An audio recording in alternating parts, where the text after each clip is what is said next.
This is one of the ISSDP sessions, so all the abstracts had to go through peer review, so you're kind of seeing the cream of the crop here.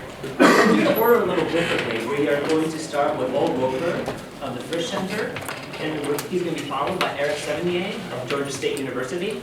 Then Paul Larkin of the Heritage Foundation is going to be talking about some of the different laws surrounding cannabis and driving. And then we're going to end with Candace Lightner, who's the founder of Others Against Driving. Each of the speakers will have about 15 minutes, no more than 15 minutes. I'm hoping less than 15 minutes, so then we can have about 15 to 20 minutes of conversation. So with that, I'll turn it over to Beau.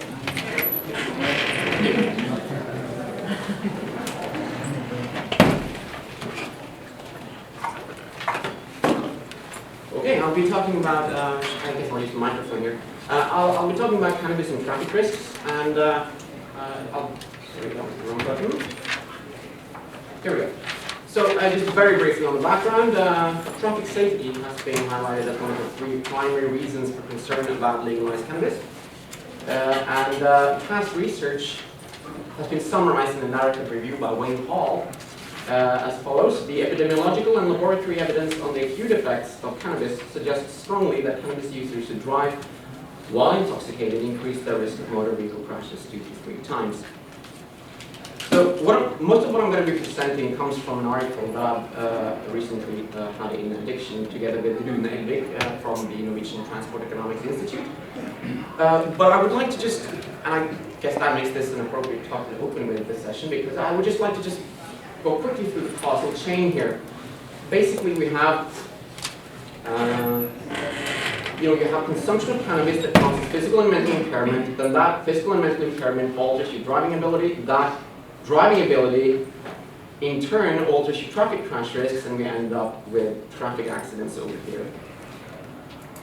So on the first stage, the physical and the mental impairment, the research on that, which we did not sort of review in our study, we concerned ourselves only with the epidemiological research. But to quickly go through these are studies done in a laboratory setting. So you bring people into the lab, you get them to smoke cannabis, and then you see how that alters their physiological and mental abilities, and they find strong effects. In a review of this evidence, it was stated that cannabis causes impairment in every performance area that can reasonably be connected with the safe driving of a vehicle. So we have a very good reason to be concerned that there might be serious effects here. The duration of these effects tend to be moderate. The effects peak during the first hour, and they're typically gone 3 to 4 hours after smoking. Then the question becomes to what extent this impairs driving. Because as we age, for instance, we do have some sort of deterioration of certain mental faculties, but at the same time we actually drive more safely. Young people will drive more recklessly, even though they have less impairment. So the second stage is the altered driving ability, and these are studies that are done in driving simulators, which can be extremely sophisticated, where the whole thing shakes as you're driving on the gravel. Close tracks, or on in cars in real traffic with an extra set of pedals so that someone can intervene if something happens. The effects are moderate, more moderate than the laboratory results. In the driving simulator studies, you'll find they tend to drift more in the lane, be less stable in the lane, and overlook some relevant information. To some extent, they seem to be aware of their impairment and trying to compensate. They keep a longer distance to cars ahead of them, and they overtake other cars less frequently and less aggressively. But the net effects still suggest impairment. In the Netherlands, they've also done 3 kinds of real traffic tests. One of them is follow a road, where you just drive along a road. You're supposed to follow that for an hour or something. You see this, and then they see this sort of veering in the lane. The second one is to follow another driver, where the main effect is that they kept a longer distance to the car. And the third one was to follow a preset route in a city, where they didn't really see any effects. However, these things still do not estimate the increased risk of traffic crashes. On the one hand, crashes are rare, and you don't see, you have to have people lock a lot of hours in the lab in order to see accidents happen.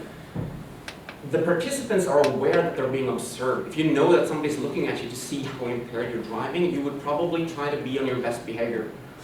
And finally, these participants are being asked to drive stoned, and not all of them would have in real life. And that might also matter. So then we come to stage 3, the crash risk. And here, the setting is epidemiological and statistical studies of actual accidents in the real world.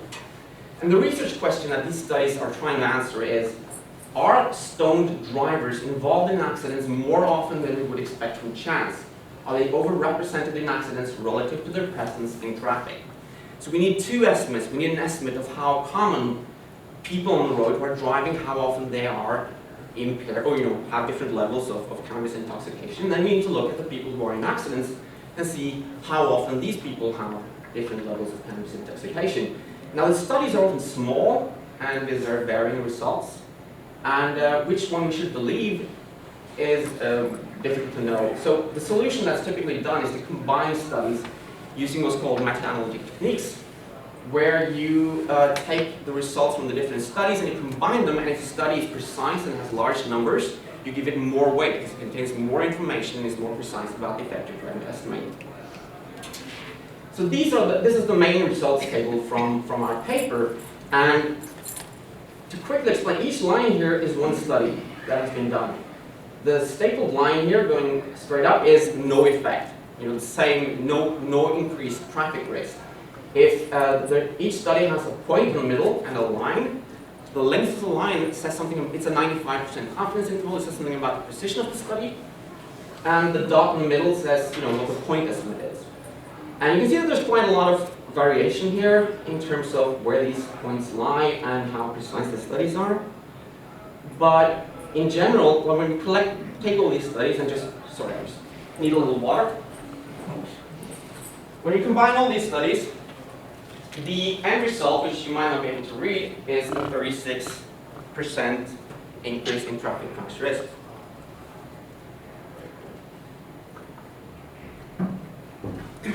We use two different meta-analytic techniques. We use one called random effects model, and we also use something called a P's meta-regression, which some people have argued is better able to capture small study bias and publication bias in the literature. And we try to compare these different subgroups of studies. So if you take all studies, we can see that do you still hear me like this? Okay. So if you take all the studies, we see that the risks are between 20 and 40%, depending on which of these two techniques you use. If you look only at the low quality studies, these are substantially higher. If you look at only the high quality studies, and quality in this setting is based on a score that we have in the paper with different things that need to be in place based on traffic literature.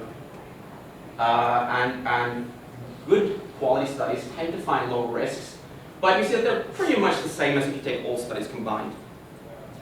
We can also look at those that are poorly controlled, because we know there are other factors that influence whether you have a risk. For instance, cannabis is more commonly used by young males.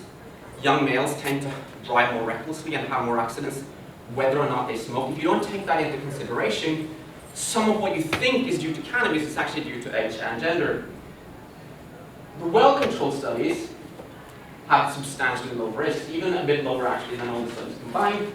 And if you just look at the studies that are able to control for alcohol, whether or not you had also consumed alcohol at the same time, the studies that control for that find again pretty small effects of cannabis. One way to interpret this is if you had like a huge number of accidents with cannabis, like people who then have cannabis in their blood, THC in the blood of some level, what share of those accidents would we have avoided if they had not consumed cannabis? And if you use these estimates that are at all studies, high quality, well controlled, and controls for alcohol, it's somewhere in the range 10 to 30% of the accidents would have been avoided if these people had not consumed cannabis. And to put that in perspective, if you do the same thing, there's a cool study by Stephen Levitt and Porter, where they look at they use the FARS database, and they try to see to what extent does being suspected of having drunk alcohol by the officer who comes to the accident, to what extent does that seem to increase your accident risk? They find a 600% risk increase, I think it is, and that implies that 85% of all those accidents would have been avoided if the person had not been consuming alcohol at the time. So what was the evidence for the earlier claims of a larger effect? It's two past meta-analyses, one from the British Medical Journal, one from Epidemiological Reviews, both of them with 9 studies. They found studies that they suggested a 96% increase in risk and a 166% increase in risk. To understand why that differed, we went back to those studies, we took those studies that they had used, and we re-extracted the data and we reanalyzed it. And we found a number of issues. So one thing was the study by Lee averages studies that answer completely different questions. So some of the studies are asking, have past year users of cannabis been more likely to say they've been in an accident in the past year? Other studies have asked the question, do people who admit to having driven while stoned in the last year, do they more often report having had accidents in the last year? That's a very different question, actually, than whether or not being acutely impaired right now influences your risk. The second thing was, when we just went to the original studies and extracted the data needed for the analysis, we found that there was quite serious flaws, especially for aspirate. With one study had being quoted as having a 7-fold increase in risk, whereas the accurate one was like 2.5 or something. The third one is, there's two different kinds of studies here, something called culpability estimate and something called case control study. They're both used, but they're not actually completely comparable, and we have to adjust the culpability studies to make them comparable and to be able to pool them, which was not done. Finally, both of them failed to adjust for small study binds, which is a real issue in this field because a lot of these studies are pretty small, and neither of them used adjusted estimates that correct for other known risk factors. So when we did this, here's the results for aspirate. This is the original reported point estimate and the uncertainty around that. And as this is just from getting the data correct. And then as we do these different adjustments, we end up with a result which is basically almost the same as what we have. With Lee, you don't have the culpability study, so there's fewer adjustments to be made, but again, it goes quite a lot down. And the original reported estimates are now assigned what we find is the revised confidence intervals. So, is stoned driving safe? No. Because remember, this is the average risk for a group of recent cannabis users who decided to drive. And a lot of these studies will use quite low thresholds to define you as cannabis impaired. So the average effect is the average over people who may not have been impaired but who had used in the previous day or the previous hours, but who were not acutely intoxicated. And the risks of a strong acute intoxication may be higher. However, this average that we find may be appropriate to when we're thinking about the statistics that we hear about cannabis-involved driving, which frequently use the same kinds of cutoffs. As a social issue, this is a substantially lower danger than alcohol. The average increase, as I mentioned, for drinking drivers, not all of whom there's a share of those people who, and they can't have very high risk, otherwise we would have seen it in the average. However, finally, I would like to note that these estimates are still uncertain, and that's based partly because of the uncertainty in these kinds of studies. If the people who drive stoned are the people who feel least impaired from a certain amount of THC in their blood, then the people who today think, oh my God, I don't think I should drive, they would have high risks. And then there's, okay, I'm out of time, but basically, there's some factors that lead you to think there might be overestimates here. Some people that make it pull it towards being underestimates. For instance, if the people who drive stoned tend to be people who are more high-risk drivers, there's some evidence of that. They tend to drive and drink more often. They drive more aggressively. They think more fun to drive fast. So there's issues on all of this, but this is, well, it was what we were able to do with the data so far. Thanks. I really liked how you went back to the off-site and meta-analyses and replicated what they did. It was great. Next up, we have Eric Sevigny, who's going to be talking about the effects of state marijuana laws on marijuana-involved driving, evidence from the U.S. BAR's database. I couldn't have had a better lead into my study. Ole really summarized the research on these issues nicely, and leads into I actually use in this analysis the FAR's data to analyze marijuana-involved driving, using a 50 or 51 state sample with DC to look at the impacts of state marijuana laws. So the background, these first two bullet points, are really what Ole just reviewed for us. So these developments have led to heightened risks or heightened concerns over road safety. So I won't spend too much time on that because we just had a nice presentation on that. But a third development is in the United States are the rapidly evolving marijuana policy environment. We see that we have 20 states now who have decriminalized marijuana. That movement really began in the 70s. We have like a 30-year interregnum where no policies were passed, but starting in 2009 with Massachusetts, we've had more states pass decrim laws. Missouri will become the 20th state actually in 2017, so this is actually preceding some of that law. Medical marijuana laws exist in 24 states now, beginning with California in 1996. And we also have 5 states that have recreational marijuana laws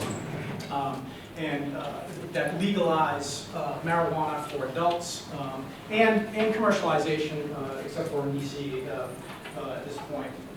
So these policy developments impact, through lower deterrence to use and greater access, potentially driving while stoned, if you will. There's also a series of countervailing state policies that seek to mitigate some of these harms.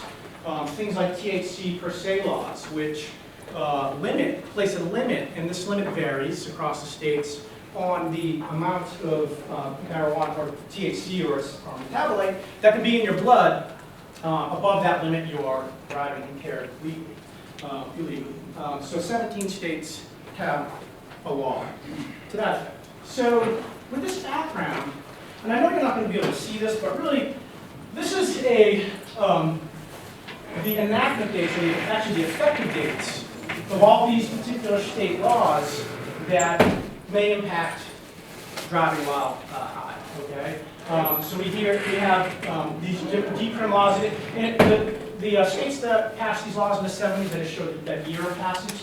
So we code for that. We also look at dispensaries as the other supply mechanism, and the elements licensed and operational. That means that the state has a licensed and operational program to legally dispense marijuana to medical patients. And operational means that, we know that a lot of dispensaries kind of just popped up in states like Michigan, Montana, etc. So they existed illegally or quasi-illegally. And since we're interested in how supply affects marijuana involved driving, we control for that as well through our best attempt to establish when that occurred. Okay? And then we have legalization. At this point, these laws are all coded up through the end of 2014. So we only have the 2 states, Washington and Colorado, that have legalized, and then we have the THC per se laws. So a lot there, but by way of introduction, I want to review 6 studies that I'm aware of that have looked at the impacts of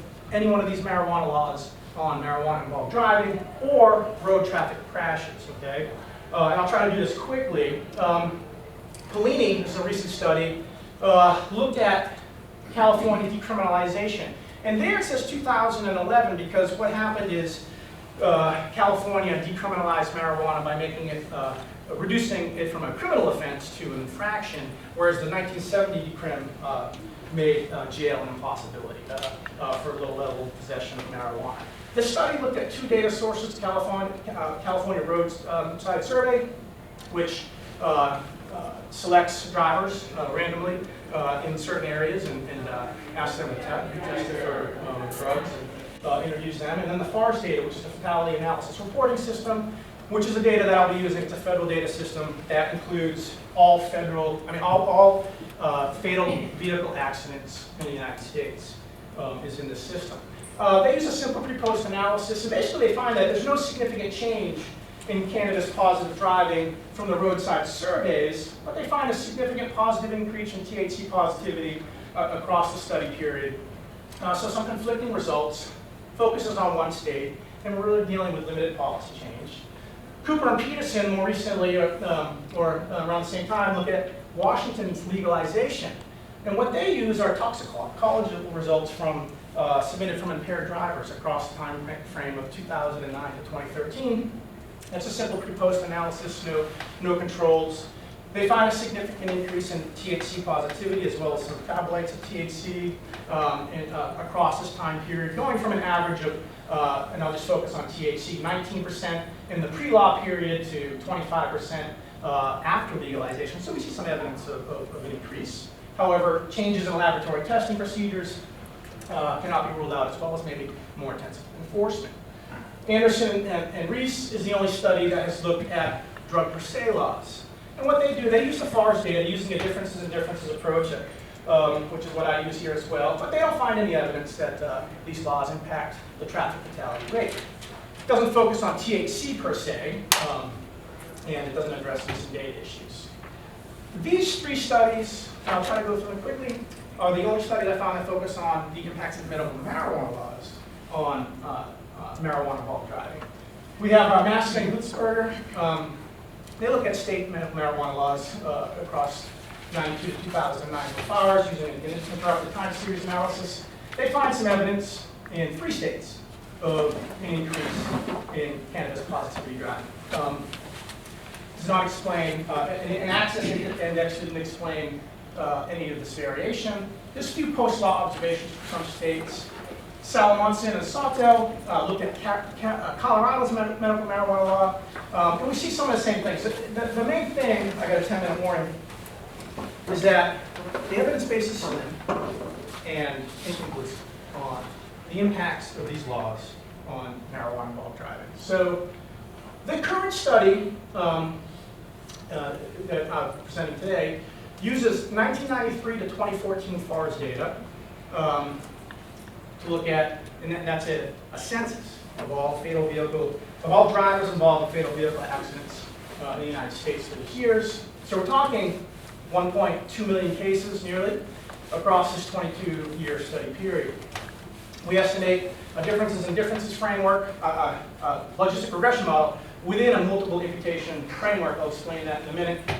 We control for a host of driver level factors, individual level contextual factors, other potential rival state policies, and background factors, and state and year fixed effects.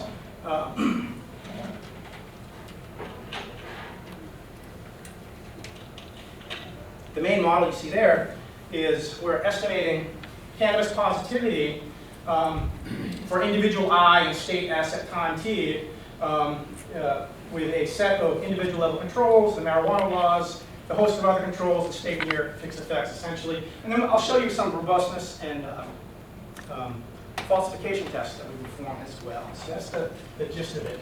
Here is, I'm not going to go through all the controls in the study, but it does include, I don't know what kind of pointing on here. Yeah.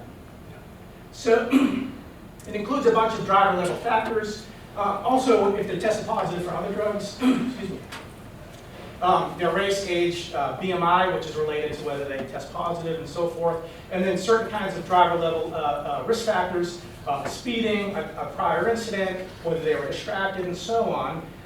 Control for individual level, looking at these outcomes. One thing I will point out, and I will talk about this next, the amount of missing data for the drug testing and the alcohol content variables is incredibly high. We're talking 3/4 nearly for the drug outcomes and over half for the BAC. So I'm not going to spend a lot of time talking about the imputation, but let me just say this, and I would be happy to talk more about exactly what I did. NHTSA has long used multiple imputation, which is an approach to predict the missing data using a model across, and then creating multiple data sets, which are then analyzed and combined through some statistical rules to produce results that are hopefully unbiased and efficient to account for that missing data. So it's a pretty state-of-the-art methodology and approach. There's key assumptions and so forth underlying all this, but I'll save that for the question and answer period because I really do want to get to the results. And I did prepare some pretty well-developed slides on this because it is a pretty important point.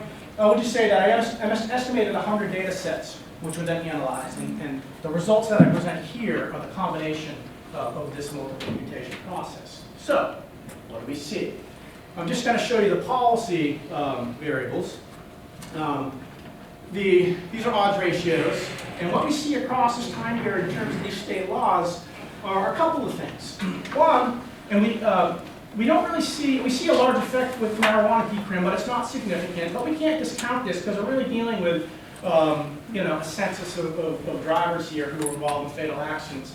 But those states that have licensed dispensaries, the state regulates and licenses dispensaries, so basically commercial, medical marijuana states with commercialization and dispensary access, we see a significant increase in marijuana positivity results in those states, and that's a significant effect. Alternatively, in those states that have these THC per se laws that are meant to control that risk, we see a reduced odds of testing positive for marijuana. So the gist of this particular analysis suggests that some state marijuana laws increase the likelihood of testing positive. So one caveat I will say, and I do have another series of, I won't go through all these. These are a bunch of sensitivity analyses and falsification tests. Now, real quickly, I'm out of time, I know.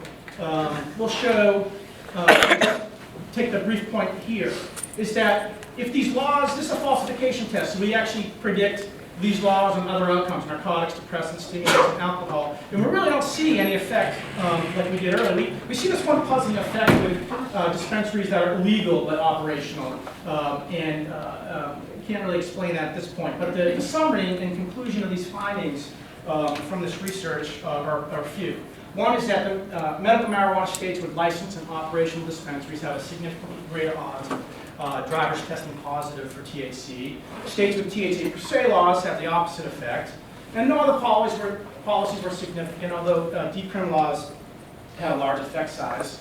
Robustness analyses and falsification tests seem to support that conclusion. And a few policy implications, which I'll let you read and be happy to discuss more of this research at the end, because I know that I am out of time and we'll leave room for other people to talk. So thank you. Highway safety. And I think if you look at the problem fairly, you'll see that there are essentially three sub-problems that come up. Okay? The first is that marijuana use poses an increased risk of an automobile accident. Now, why is that? Well, at bottom, I suppose the problem is it reduces your reaction time. To some extent, what happens when you use marijuana, ironically, is the opposite of what happens when you use alcohol. People drive, if you will, more passively rather than aggressively, as in the case of alcohol. And they try to compensate. They'll leave more room between themselves and somebody else, and they'll try not to pass, all that. But there's nothing you can do to compensate for diminished reaction speed. And that is where the risk comes into play. I mean, there are other little things too. The lateral movement seems to be worse in people who are under the influence of THC, but the real risk is the reaction speed. That's why there's an accident. But you don't have to take my word for it.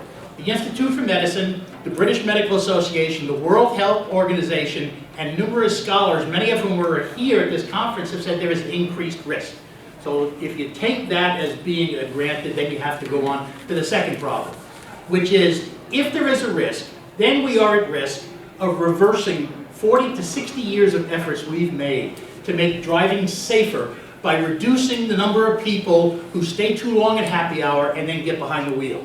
We have made significant inroads in the morbidity and mortality resulting from the use of alcohol and then driving a vehicle. To add now marijuana into it and take the risk of increasing the morbidity and mortality would create a problem at a public policy issue because we're moving in the opposite direction. Now, the third problem that arises is, unfortunately, the model we have used for quite some time for alcohol simply will not work in this context. And so what we need to do is find an alternative way of dealing with this problem. Now, why does the alcohol model not work well in this context?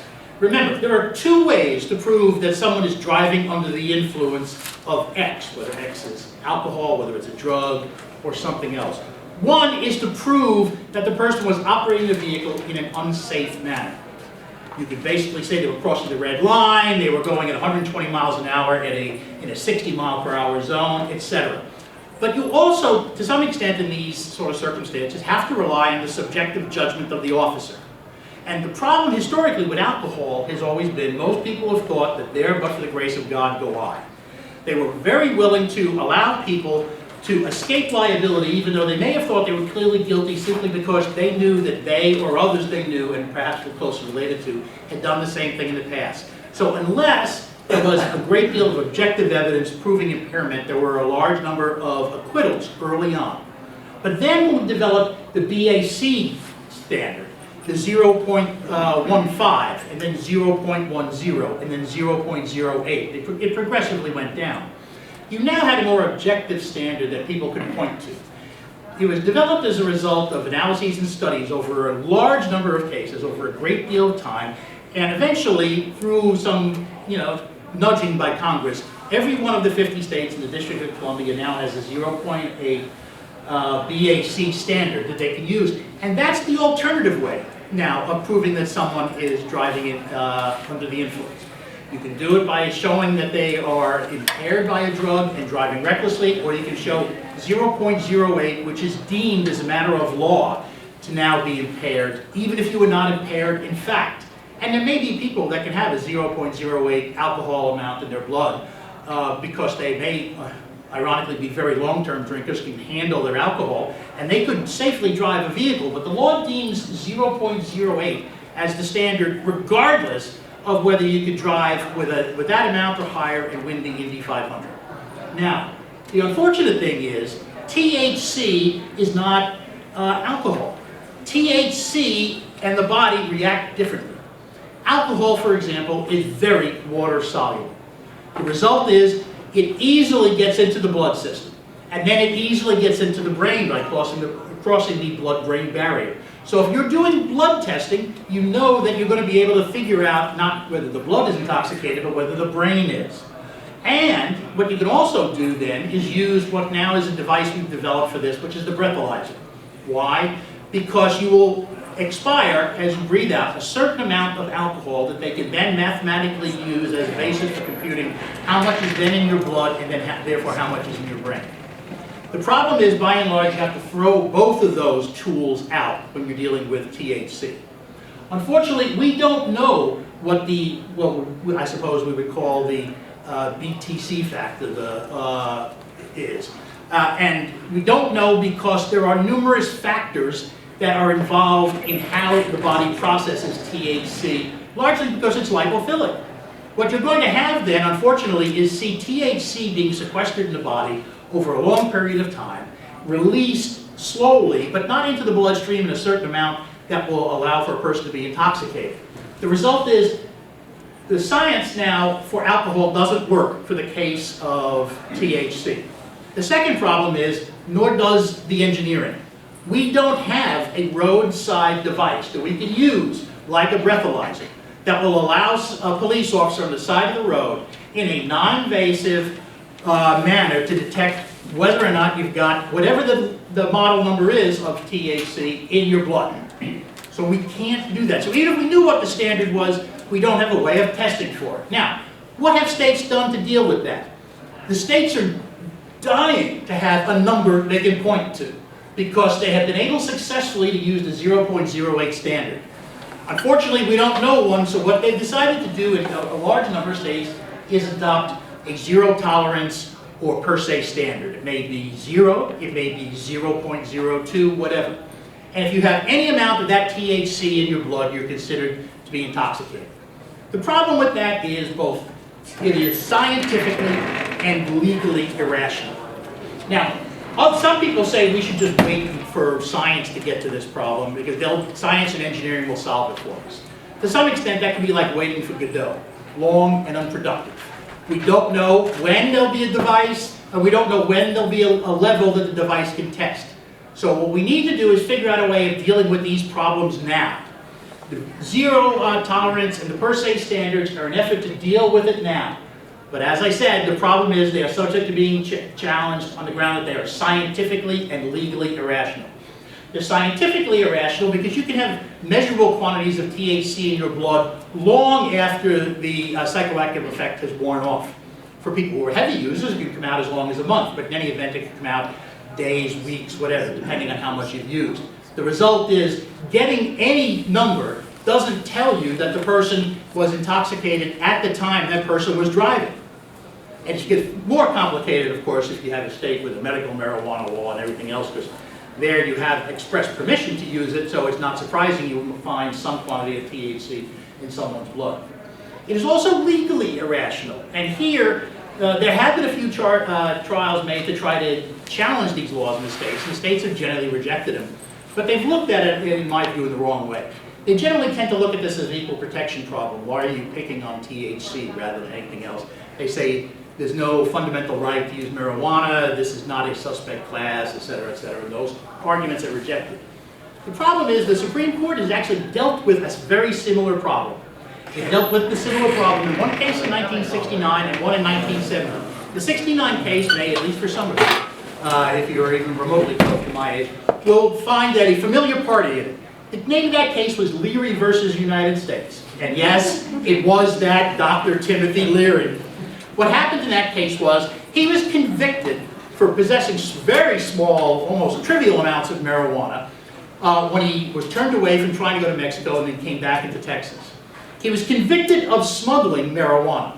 The problem was he obviously hadn't been in Mexico because they turned him around the border. So the government relied on the statutory presumption. The presumption said you can presume that marijuana was necessarily imported. Well, the Supreme Court looked at it and said it doesn't make sense. There is no reason to believe that the marijuana that he had came from Mexico. Certainly not in this case. There's no reason to believe that most of it comes from Mexico, because so much of it is grown locally in the United States. The statute, therefore, cannot arbitrarily deem something to be proved unless you can prove it in fact. A later case came along and elaborated on that a little. Came out within 6 months of the Leary case, a case called Turner versus United States. Turner and his colleagues were charged with importing heroin and cocaine, and the Supreme Court came out very differently on each one.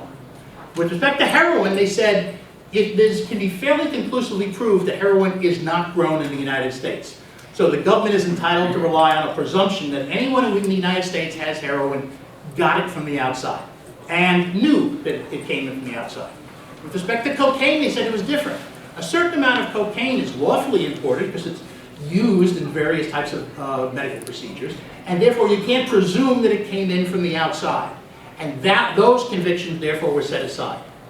Those decisions create a terrible problem for the per se laws. Why? Well, we know that scientifically, we can't use the fact that someone has any amount of THC in their blood.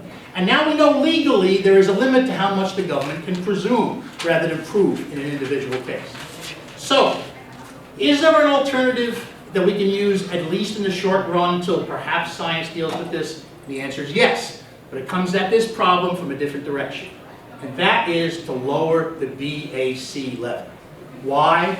It is very common for people who smoke marijuana also to consume alcohol. And we know that the combination of alcohol and THC has a far greater disabling effect on individuals than either one alone. The result being this: if you are in a state that has a 0.08 standard for alcohol and you are at 0.05, you could also be impaired if you've had enough marijuana to wind up adding the two together in such a way that now as a factual matter you can't be impaired. But the states don't want to have to go that route. So the alternative is, for example, in a state where there is a medical marijuana law, require the people to register. And then if a cop stops somebody, he can go to his vehicle, he runs the test, he sees if you've got a license to use medical marijuana, and if you're 0.05, now you're intoxicated as a matter of law, because it's reasonable to presume that people who have the license are going to be using the drug for which they applied to use. Okay? Alternatively, the state could just decide, we're just going to lower it across the board and treat every one of our citizens the same. That's reasonable too, because believe it or not, at a 0.05 level, there is a marked impairment in the amount of alcohol that's now caused your ability to drive to go down. Many European countries use a 0.05 standard. We use a 0.0 standard for commercial drivers. We use a 0.0 standard for minors, people under the age of 21 who are driving. So it's not an arbitrary number just to pick out. And we know that you can test for it. So now we get to the three questions. Is it scientifically reasonable? Yes. Because you're now going to know, even if you didn't have anybody in the state go one toke over the line, a 0.05 standard would save lives. Legally permissible? You bet. Why? Because you're trying to save lives, you've got an entirely legitimate reason for what you're doing, and you're relying on good quality evidence. Is it politically doable? Here's the problem. The alcohol community will hate you like there's no tomorrow. Why? Bars, liquor stores, Budweiser, you name it, they'll hate it. But if what you're trying to do is save lives by keeping people from going to happy hour and then toking up before they get to the car, it's better to have Budweiser and all these other people trying to claim it's okay to have them drink than it is to try to challenge what's going on here. At least you are now in the world where it's debatable. You don't have to worry about science running afoul of whatever you're trying to do. You may lose, but you at least have the opportunity to engage in a political debate over a reasonable way to save lives. Thank you very much.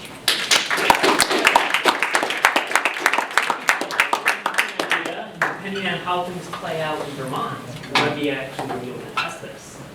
And but last but not least, Candace Lightner is going to provide us a national overview for thinking about driving under the influence. So which button do I need here? The red one? 3 o'clock. Is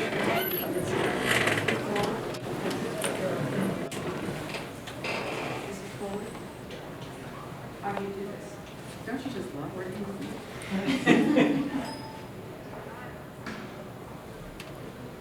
James, I'm not going to be able to do this.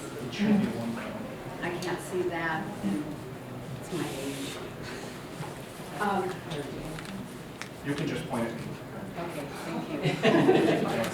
I go everywhere with him. He's like 27. I'm going to be 70 next year. What can I say? So let me give you a little background on me, because he introduced me as the founder of MAD, which I am. I'm not here on behalf of MAD. MAD doesn't do anything on drug driving. I'm here on behalf of We Save Lives, which is an organization I founded several years ago. We focus on the 3 Ds, drunk, drugged, and distracted driving, and I take pride in saying we are the first advocate, activist organization who actually lobbied, advocated on the issue of drugged driving on a national perspective, and we've been doing it for several years. So I also want to give you another little story about me, which most people don't know unless you read the book Soul Models. My foray into the drug world happened when I was about 19 years old. I was living in Germany. My girlfriend was living in California and San Francisco, kept talking about this wonderful resort. And you have to understand, this is back in the 60s. I thought, this sounds great, I'll come join her. I did, got off the plane in Germany, was picked up by a guy in a long black robe and sideburns and a beard. I thought he was a rabbi. So we get to this beach resort. The big brother of the community came bounding up. It was 2 o'clock in the afternoon, and he said, "Oh, welcome. And by the way, I'm so stoned." And I turned to my girlfriend Susie and I said, "What's he doing drunk at 2 o'clock in the afternoon?" She looked at me strangely. Now, understand, I've been living in Europe and in a military family. And she took me over to a picnic bench overlooking the ocean, and she said, "Do you smoke grass?" And I said, "Well, how do you get it up off the ground?" And she said, "Oh no, marijuana." And I said, "What's that?" And she said, "Do you drop acid?" I said, "Doesn't it burn going down your throat?" This commune, as it turned out to be, frequented by Janis Joplin, whom I knew, the Big Brother, Quicksilver Messengers, etc., ended up giving me my own room. I was the only one, because they were so afraid that if I saw them smoking, drugging, in my innocence and naivete, I might say something to other people. So I was the only one in the commune that had my own room. I can tell you how to go about doing it, but I wouldn't do that again. I went on to become a drug counselor for heroin and other drug-addicted GIs during the Vietnam War when we were stationed in Okinawa, Japan. I'm also the parent of a drug-addicted son, and I am the grandparent of a drug-addicted grandchild. So I want to talk a little bit about the anti-drunk driving movement, which I started, and do a little comparison between it and the anti-drug driving movement. You'll hear me use the term DUID because it's easier to understand. And most of you know I had a daughter who was killed by a drunk driver many years ago, multiple repeat offender. Nobody was doing anything about drunk driving. I became the face of the victim, as did hundreds of other mothers and fathers who followed me. We had what we called boots on the ground now, formed chapters in every single state. We were able to lobby very successfully. During my tenure at MAD, we passed more than 2,000 laws that dealt with the drug driving problem. We reduced death and injuries caused by drunk drivers by more than 20%.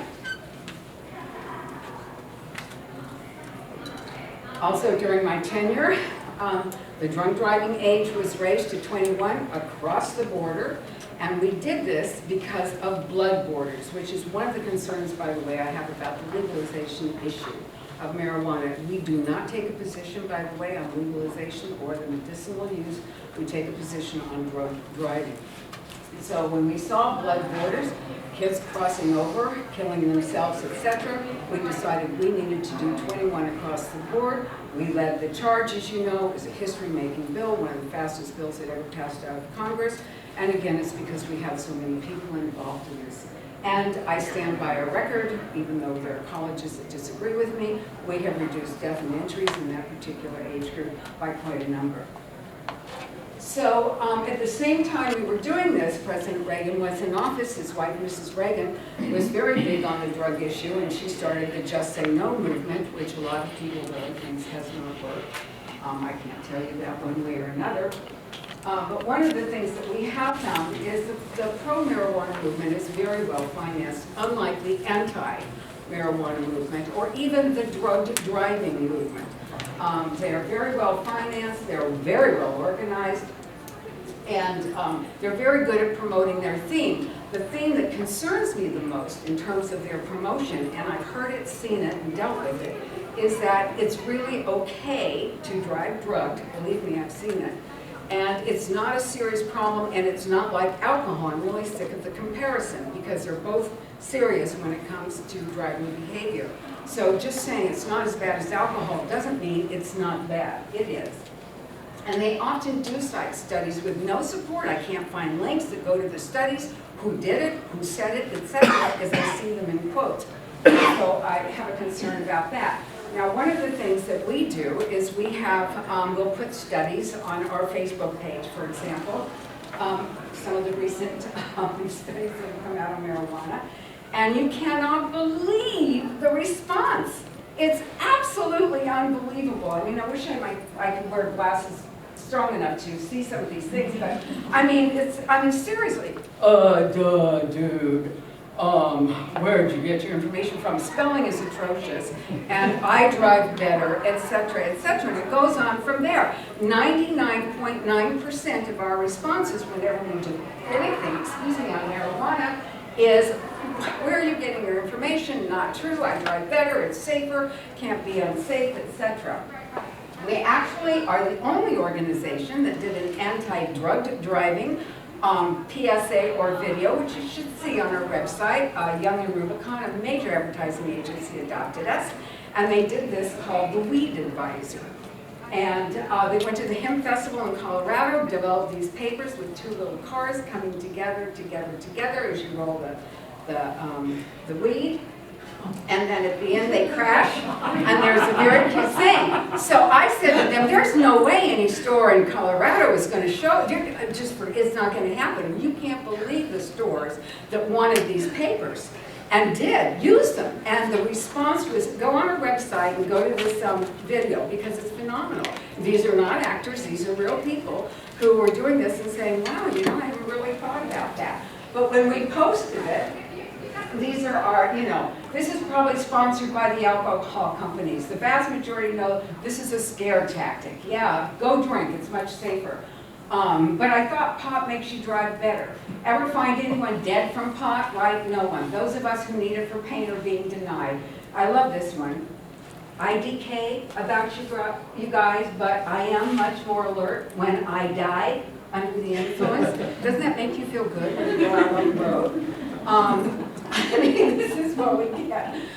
Now, for those of you who haven't seen the video, and almost 1 million people have, we have one now called Reflections from Inside, which is actually a prisoner, a man who killed a police officer, drunk driving, sentenced to 15 years. These guys are in a bar. They go in, this has happened in a bar, and they go in to wash their hands, and when they do and look in the mirror goes up, Chris Cadilla, the prisoner, actually starts speaking to them about what he did. It's incredibly powerful, very emotional, very impactful. The comments, which I can't read, are 100% different. Wow, I used to drink and drive. I'm not now.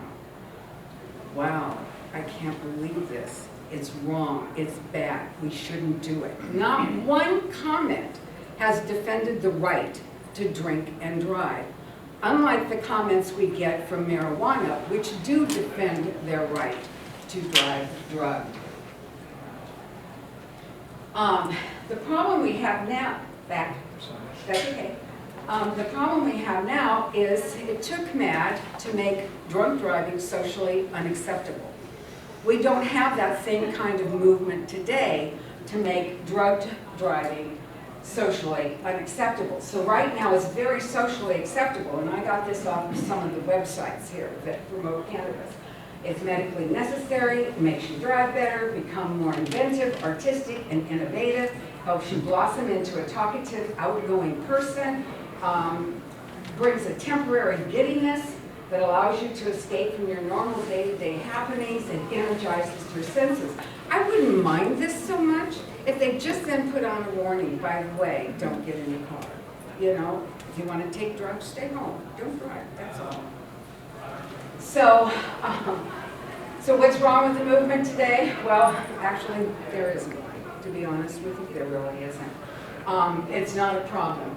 I hear all this data about numbers, and I'm so suspicious because we don't test. We don't know.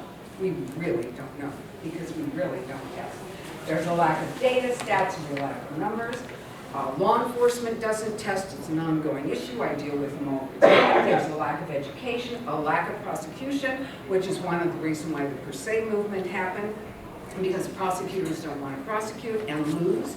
And so they feel by having per se, they can win. There's a lack of PSAs. Can you go back? Thank you. A lack of media interest. Sorry, they all smoke. I had that same problem with drunk driving. They all drank and they all drove. Lack of government support, believe me. There are very few boots on the ground, and there is no public face for the statistics, as there was with drunk driving. So as a result, they frequently escape prosecution, which means no convictions, which means no punishment or accountability, which means no rehabilitation, which means no justice for the victim, survivor, and no protection for society. So this is just, we partner, by the way, with about 50 groups around the world, and we partner with Stop DUID, and they do keep very good track if you ever want to know what's going on with drug driving in terms of what laws are pending, what laws have passed, etc. You can just go right to their website. And this is, you know, kind of model states of who's doing what. The other one is all drugs. This is specific to marijuana. Thank you. So solutions, what are some of the solutions? We believe you need to separate the statutes. That's one way of getting data. You have one for drunk driving, one for drug driving. Some states do it, and many do not. We happen to support the use of oral fluid devices, which is your roadside test device. They do have them for drugs. They're actually coming out with a marijuana breathalyzer.